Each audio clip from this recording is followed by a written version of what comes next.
कासगंज में पहली बार इतनी छोटी जनसभा संबोधित कर रहा हूं।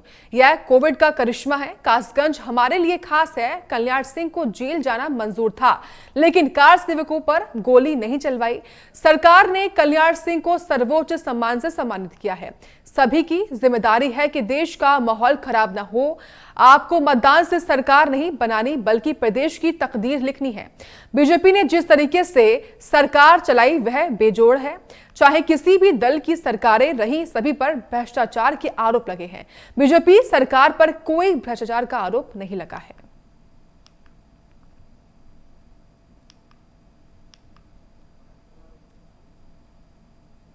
आप मतदाता हैं, प्रबुद्ध लोग हैं।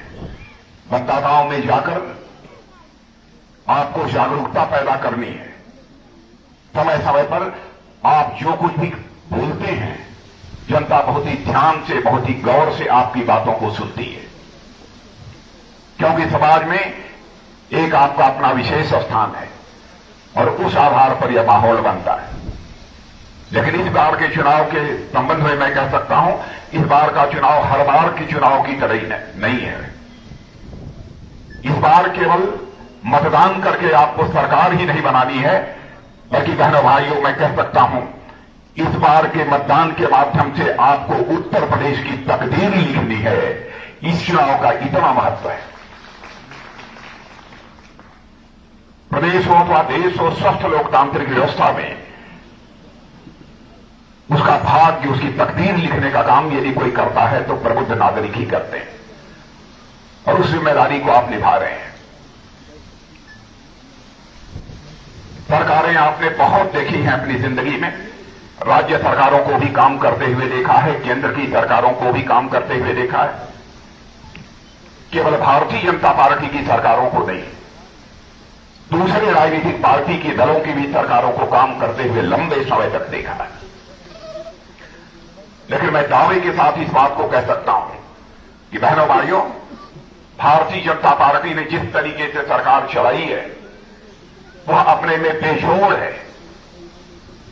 मैं बहुत पीछे न ले जाकर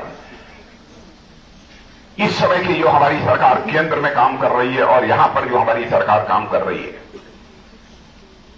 उसके बारे में मैं कहना चाहूंगा।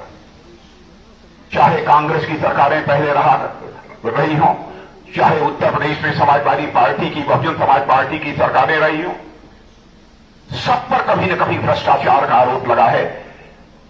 यहां तक कि जो मुखिया हुआ करते थे उनके ऊपर भी भ्रष्टाचार के गंभीर आरोप लगे हैं।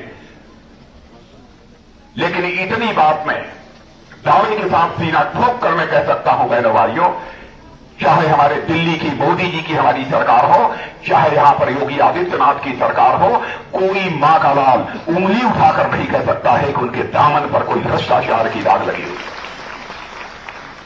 यह कोई छोटी बात नहीं है। लोग यह मानकर चलते थे भ्रष्टाचार एक ऐसी बीमारी है, भ्रष्टाचार से लोगों को निजात दिलाना, भ्रष्टाचार से देशवासियों को छुटकारा दिलाना यह कोई आसान काम नहीं है। लेकिन आपने देखा होगा हमारे प्रधानमंत्री ने और हमारे यहां के मुख्यमंत्री ने किस प्रकार के कुछ करिश्माई काम किए हैं भ्रष्टाचार पर अंकुश लगाने के लिए।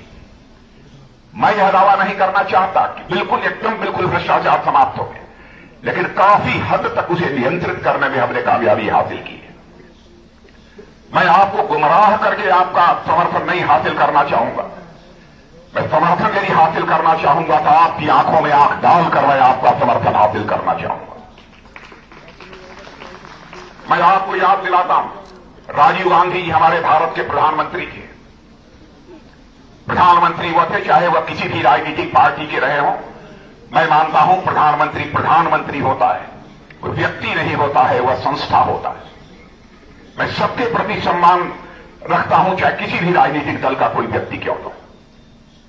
लेकिन राजीव गांधी जी ने भी एक बार मजबूर होकर कहा था, क्या करें जब मैं दिल्ली से 100 पैसा नीचे भेजता हूं तो 100 पैसे में बामुश्किल 16 पैसा लोगों की जेब तक पहुंच पाता है। हमारे पास कोई उपाय नहीं है ताकि 100 का 100 पैसा लोगों तक पहुंच सके, इसकी मैं व्यवस्था कर सकूं। लेकिन बहनों भाइयों, देखा होगा हमारे प्रधानमंत्री नरेंद्र भाई मोदी ने सत्ता संभालते ही ऐसी व्यवस्था सुनिश्चित कर दी, यदि 100 पैसा ऊपर से भेजा जाता है तो आपकी पॉकेट में 100 का 100 पैसा पहुंचता है, 99 पैसा नहीं पहुंचता।